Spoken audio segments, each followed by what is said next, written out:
കണ്ണനല്ലൂർ സ്റ്റേഷനിൽ ബഹളം വെച്ചതിന് CPM ലോക്കൽ സെക്രട്ടറിക്കെതിരെ കേസെടുത്തെന്ന് മുഖ്യമന്ത്രി സഭയിൽ പറഞ്ഞത് തെറ്റ്. മുഖ്യമന്ത്രി സഭയിൽ പറഞ്ഞ ക്രൈം നമ്പറിലുള്ളത് മറ്റൊരു പ്രതി. അടിയന്തര പ്രമേയത്തിന് മറുപടിയായാണ് ലോക്കൽ സെക്രട്ടറി സജീവനെതിരെ കേസെടുത്തതെന്ന് മുഖ്യമന്ത്രി പറഞ്ഞത്. മനോജ് ചേരുന്നു. മനോജ്, അബദ്ധവശാലുണ്ടായതാണോ അതോ തെറ്റിദ്ധാരണാജനകമായ ഒരു പ്രസ്താവന തന്നെയാണോ മുഖ്യമന്ത്രി സഭയിൽ പറഞ്ഞത്? രോഹിണി, ഇന്ന് അടിയന്തര പ്രമേയത്തിന് മറുപടിയായാണ് ഇത്തരത്തിൽ മുഖ്യമന്ത്രി ഈ ഒരു പരാമർശം നടത്തിയിട്ടുള്ളത്. അതായത് ഈ കൊല്ലം കണ്ണനല്ലൂർ സ്റ്റേഷനിൽ വെച്ച് മർദ്ദനമേറ്റുന്ന ലോക്കൽ സെക്രട്ടറിയുടെ പരാതിയിൽ സ്റ്റേഷനിൽ ബഹളമുണ്ടാക്കിയതിന് സജീവിനെതിരെ കേസുണ്ടെന്നാണ് മുഖ്യമന്ത്രി പറഞ്ഞത്. അതിൽ തന്നെ പറഞ്ഞിരിക്കുന്ന FIR നമ്പർ 1338/2025 ആണ്. എന്നാൽ ഇത്തരമൊരു FIR നമ്പറിൽ സജീവിനെതിരായി ഒരു കേസില്ല എന്നാണ് അറിയാൻ സാധിച്ചിട്ടുള്ളത്.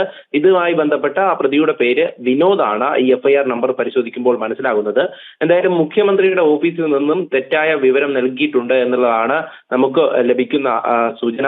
എന്തായാലും ഈ ഒരു സംഭവം, അതായത് പോലീസ് അതിക്രമങ്ങൾ ഇങ്ങനെ വർദ്ധിക്കുമ്പോൾ അതിന് മറുപടിയായി മുഖ്യമന്ത്രി പറഞ്ഞിട്ടുള്ള കാര്യമായിരുന്നു. CPMന്റെ ലോക്കൽ സെക്രട്ടറി കൂടിയാണ് സജീവ്.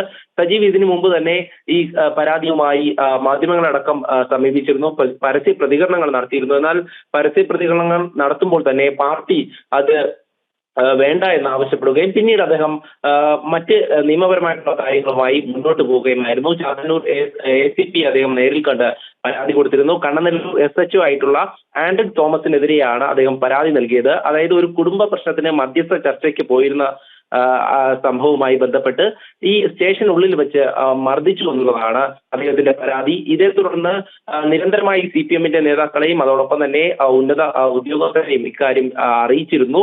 പിന്നാലെയാണ് പോലീസ് അതിക്രമങ്ങളുടെ ലിസ്റ്റിൽ ഈ ഒരു പരാതിയും കൂടെ വന്നപ്പോൾ എന്നാൽ മുഖ്യമന്ത്രി ഒന്നും നോക്കാതെ തന്നെ ഇദ്ദേഹത്തിനെതിരെ കേസുണ്ട് എന്നുള്ള കാര്യം പറയുന്നത്.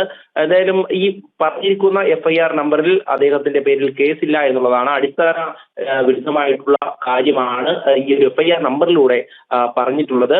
മറ്റെന്തെങ്കിലും തരത്തിലുള്ള കേസുണ്ടോ എന്ന് അന്വേഷിച്ച സമയത്ത് ഈ സജീവിനെതിരായി ഈ കണ്ണനല്ലൂർ സ്റ്റേഷനിൽ മറ്റൊരു കേസും എടുത്തിട്ടില്ല എന്നാണ് പ്രാഥമികമായി മനസ്സിലാക്കാൻ സാധിച്ചിട്ടുള്ളത്. എന്തായാലും CPMന്റെ ലോക്കൽ സെക്രട്ടറിക്ക് പോലും ഒരു പോലീസ് സ്റ്റേഷനിൽ രക്ഷയില്ല എന്നാണ് ഇതിലൂടെ മനസ്സിലാക്കുന്നത്. അങ്ങനെയാണെങ്കിൽ സാധാരണക്കാരുടെ ഗതി എന്താകുമെന്നുള്ള ചോദ്യമാണ് ഉയർന്നു വരുന്നത്. എന്തായാലും ഈ അടിയന്തര പ്രമേയത്തിന് മറുപടിയായി മുഖ്യമന്ത്രി പറഞ്ഞിട്ടുള്ള ഈ കാര്യം അടിസ്ഥാന വിരുദ്ധമാണെന്ന് പ്രതിപക്ഷ സംഘടനകളടക്കം ആ ഒരു കാര്യവുമായി മുന്നോട്ട് വന്നിട്ടുണ്ട്. എന്തായാലും തുടർ നടപടികളിലേക്ക് കടക്കുമോ എന്നുള്ള ചോദ്യം സജീവിന്റെ പരാതിയിൽ സജീവിന് മർദ്ദനമേറ്റ സംഭവവുമായി ബന്ധപ്പെട്ട് പോലീസ് അന്വേഷണം തുടരുകയാണ്.